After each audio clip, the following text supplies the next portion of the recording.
and unmute and all of that. But I would say a warm welcome to this call on the behavioral barriers to change, kind of the highlight of the week for me to do these calls. I'm really happy to have, for the first time in a very long time, a local speaker, more or less from around the corner here in Aarhus.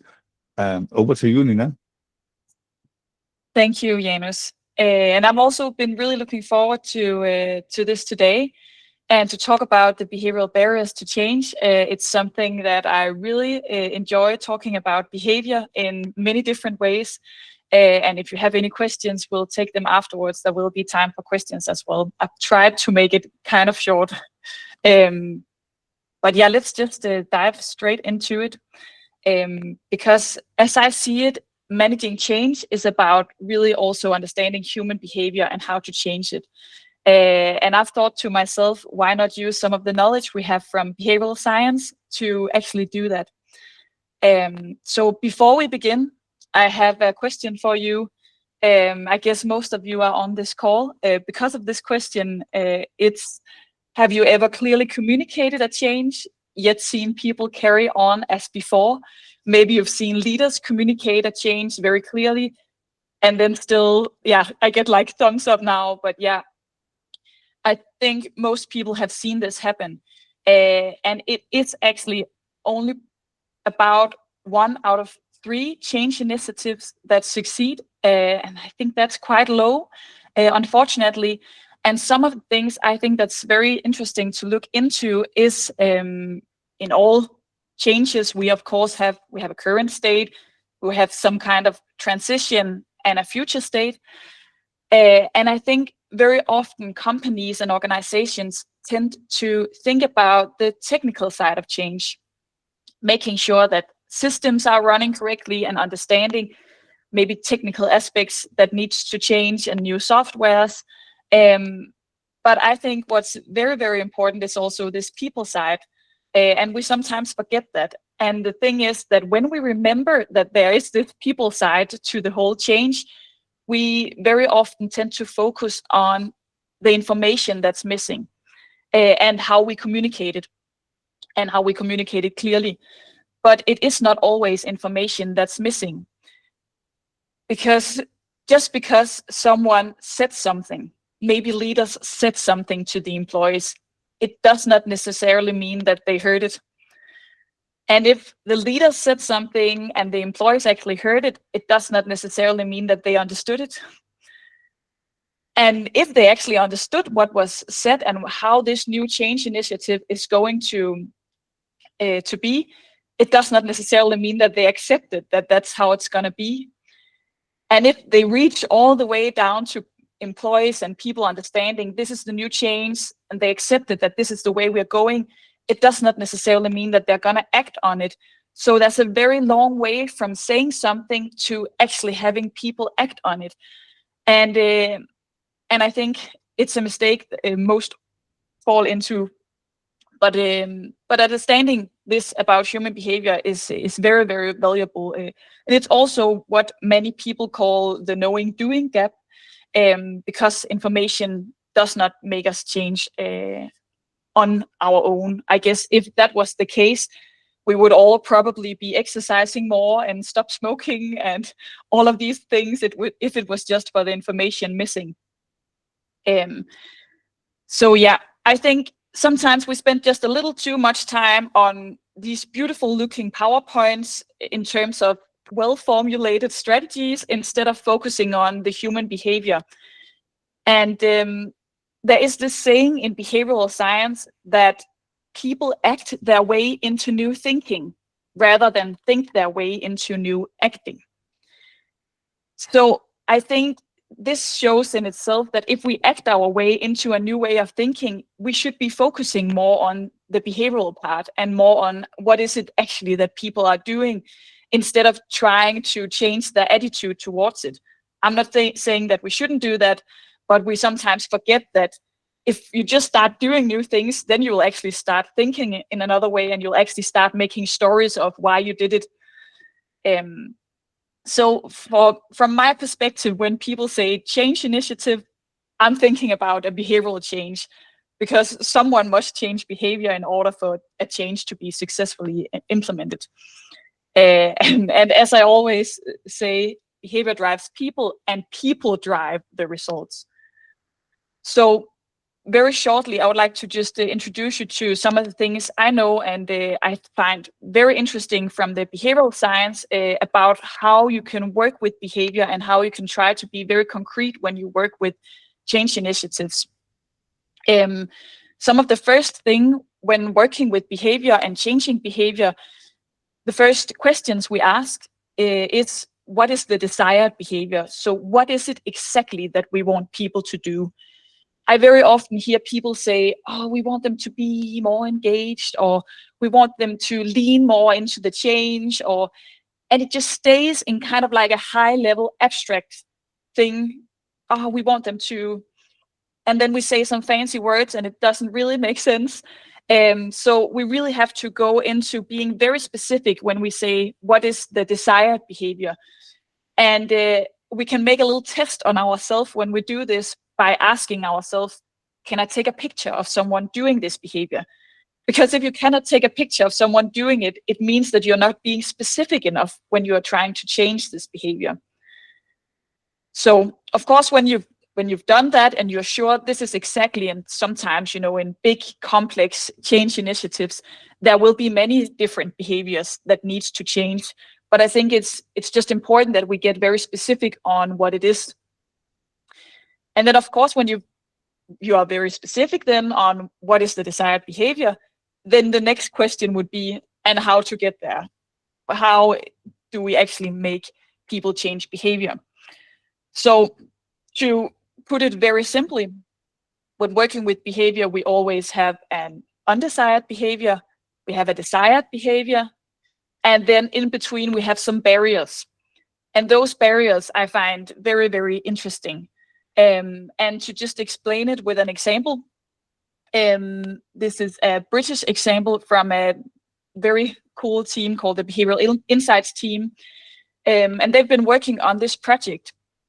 And it's the same, even though your project might seem very different, it's the same that counts when we talk about behavior. But in this example, they worked on a project where they investigated how to get people to insulate their loft. So they had this undesired behavior where people do not insulate their loft. They didn't do it. The desired behavior was very simply put, people should insulate their loft. And then they went in to investigate the barriers, because before the Behavioral Insights team went and investigated this, there was this initiative going on where people would actually get free money to insulate their loft, but they wouldn't do it anyway. And so you can kind of say something must be wrong. If you can get free money and you won't do it, there must be something else there. So they went in and investigated the barriers here. And what they saw was actually that the actual barrier for people was they don't want to unclutter old stuff in the loft. We all have old photo albums and a lot of different things up there, and people didn't want to do it. So after they discovered that this was the real barrier for them to change behavior, they made another solution and another initiative, you could say, where they made a deal with a removing company who would come and help them unclutter and move things to a secondhand store and throw things out. And the results was that there was 4.8 times more participation in this initiative. So this is just a great example of how much value it can give you if you go in and you discover what is the real barrier here for them to change their behavior. To make another small example, I love examples. Maybe you've heard of this surgeon called Atul Gawande. He was very well known for his checklists, and he was really, really good at being concrete about behavior. And I find that very interesting because normally many industries have different kinds of checklists. For instance, if you work on an airplane, you'll have a checklist to make sure you live up to certain standards for safety, for instance. You will never just say to your employees, have a safety mindset, and then just count on them doing the right thing at the right time. You'll have a checklist, and you'll have concrete behaviors that they need to do in order for them to have a high level of safety. But this guy, Atul, this surgeon, he took those checklists into his own industries because he saw that there were some barriers between doctors and nurses. And there, you can call them barriers, but it was also social norms. You know, there is sometimes this invisible hierarchy between a doctor and a nurse. And he saw that this was actually affecting their surgeon and their work. So there could, of course, have been initiatives saying you should just, as a nurse, speak up or be responsible whenever you see a doctor doing a mistake, but that's kind of difficult. So he made a checklist, and one of the things on this checklist was that before they made a surgery, an operation, they would give each other, they would handshake and they would tell their name. And just by implementing this very small specific behavior, he mentioned afterwards they did a little bit of research on it, and they saw a drop of 35% of complications and death caused by mistakes, because people would speak up much more just because of this small behavior.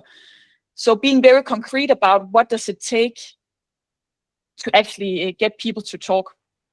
Well, but that was just another small example. So what we also say in behavioral science is make the right choice the easy choice. And it is, of course, easier said than done, but it is really a way of thinking about it. But we say make the right choice the easy choice, or we can also say add a barrier to the undesired behavior. And I will try to explain this with another small example. There was this study done in England and Wales from 1993 all the way up to 2009. And it was done by the Center for Suicide Research. And they investigated in paracetamol because a lot of suicides are committed with an overdoses of paracetamol. And they, if maybe you don't know it, but they used to come in a pill box with many tablets. And just by changing the packaging to look like this with fewer tablets and with this other packaging where you have to like click out everything single pill, then they actually saw a 43% reduction in death from paracetamol overdoses. And this is just by changing packaging. So this is really showing that you can add a barrier to an undesired behavior. So when we talk about changing behavior, we can use both motivation to stop a certain behavior or to try to push a certain behavior. And I find this study very interesting. They also saw a 61% reduction in the registration for live transplants caused by paracetamol poisoning. So there was a lot of things that changed just by the packaging here. And to give you a little bit of things to think about and to work with when you're out there and you change initiatives, I would like to show you this model, which I find very interesting from behavioral science. It's called the COMBI model. And it says that in order for every behavior to occur, every single behavior to occur, there must be these three different things. And the C, the COMBI, it stands for different things. So the C stands for capability. So is this person, can they actually do it? If it's the employees, can they actually perform this behavior? And O stands for opportunity. So is it actually possible for them to perform this behavior? And M stands for motivation. So do they actually want to? Are they motivated to do this? So all of these three needs to be there for any behavior to occur.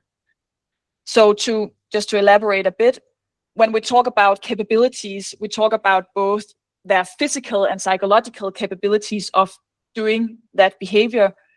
And when we talk about opportunities, we can talk both about the physical environment, but also the social norms. Are there any social norms that's affecting this behavior? And we can also talk about motivation in terms of both the reflective and automatic. So the reflective motivation is the thinking about doing something differently and making conscious choices, where the automatic motivation is more impulses and habits, which can often be triggered by cues in the environment. So I have just the last slide for you with a bit of practical takeaways, and yeah, they all have to be there for behavior to occur. But the practical takeaways, it's kind of just like my questions that I would like for you guys to take with you when you're working with changes. So first of all, what is the desired behavior? What is it specifically that we want people to change? And can I take a picture of someone doing this behavior? Because if I cannot take a picture of it, maybe I'm not being specific enough about what is it actually that I want to change. Then what barriers might prevent employees or other people from doing this behavior? Can I design the environment so that the right choice becomes the easy choice? Or can I add a barrier to an undesired behavior? So these are just some of the few questions that I would like to give on to you, so that you can maybe go into your change initiatives or maybe discover something new about what behaviors should change.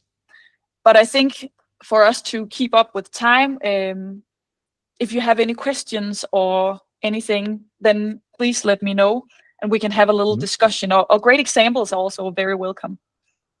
Very good, Nina. Really appreciate it. Thank you so much. There was a little bit of a conversation on the chat. Also, don't do this, friends. I think that was not related to the behavioral barriers to change, but one of your examples. Yeah. But really, really good. And also some other reactions. We do have, I think, some time for questions, reflections, even if it must be some anecdotes on behavioral barriers to change. So I can just open it up to anybody who wants to chime in. I saw a lot of note taking. So why don't we start with you, Larry? Yeah, I was curious that slide where you said people act their way into new thinking rather than think their way into new acting. That's brilliant. It makes a lot of sense. But how do people bootstrap that? How do you actually encourage the new behaviors that you want? Well, that's a great question. I guess it really depends on what kind of behavior it is. And sometimes it can sound very easy to just make people behave in a new way, but it is super, super complex. And it takes time to actually go in and analyze what are the barriers. And it depends on, I guess, the specific project, but you have to be very specific on what it is you want them to do.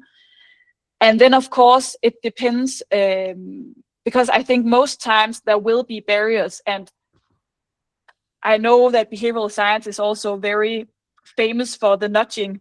And I'm not against nudging at all. I like it, but I think sometimes people misunderstand that with changing behaviors, we can just nudge people in a certain direction and they will change behaviors. But that's only if there's already kind of a motivation for doing that behavior. Then it's just the last little push. So it takes time and a lot of research to actually change that behavior. I don't know if that was a No, it's helpful. It's something I think about a lot and have many conversations with many friends and always looking for new input. Thank you. All right. Nina, if you don't mind, you could stop sharing the slides, and then in the meantime, I will hand it over to Habib, who is sitting there in what looks like an AI-generated background. Habib, might that be the case? You're very good at detecting AI.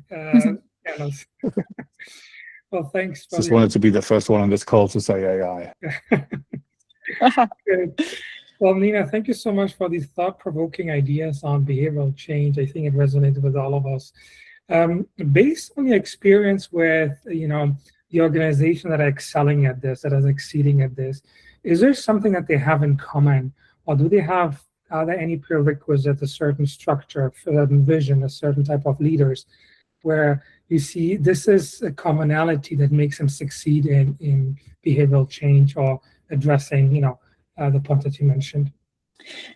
I think there's something about when organizations really manage to go from something that's very high level and something that's far out in the future, and then go all the way down to being very specific and being very concrete, because then you also have like you're kind of merging employees and leaders, especially in big companies. I think that can be very difficult for many people, but when they manage to do it, I think they are much more successful in general. And then also when they actually take their time to map out what is the current picture, like what is it that we're actually doing right now, and then taking from there onto how do we then. Sometimes people are always in next steps, but sometimes it makes sense. Does it make sense for you? Yeah, it does, absolutely. Yeah, thanks for that.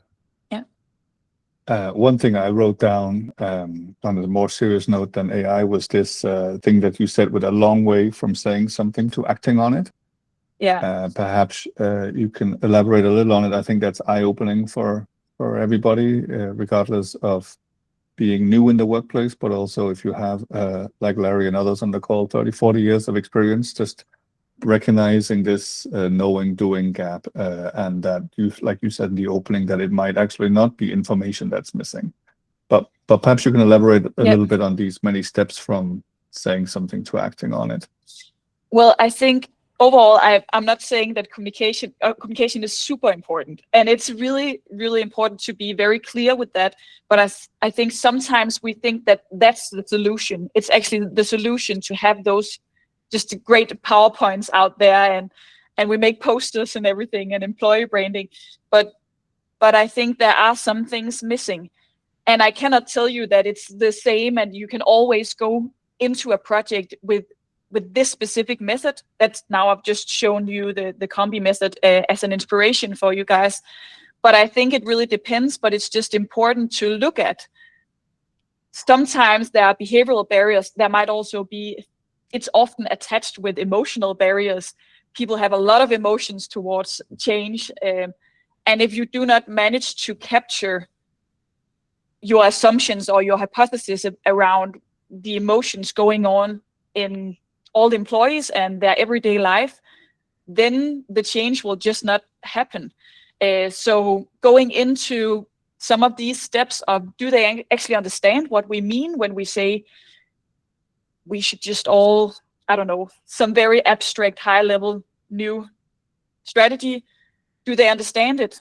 Or maybe they understood it and perfectly, but they didn't accept that this is the new way, and then trying to dive deeper into how can we actually make them accept it, and is it because they're actually afraid of losing their jobs or something completely different? So I don't know if that was a bit of elaboration on that. Yeah, no, it's very good. Yeah. And then in the meantime, I think our Frankfurt friend, for a change, did not talk about football.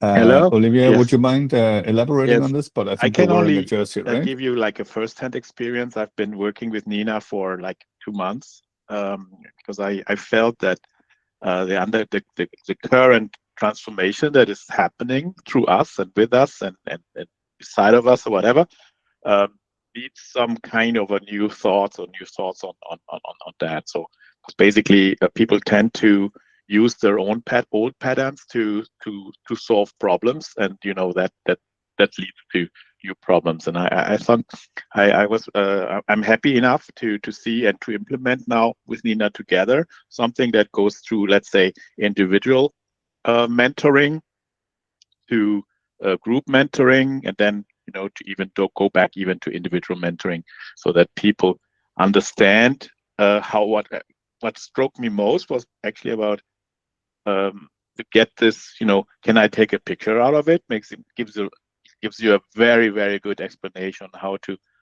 do I feel? What is my actually need? And so on. And this gives you also creates a great conversation with your employees also, that you're also having your questions and you are not able to answer all the questions and so on and so forth. So this is what I can only tell you, is that go for it.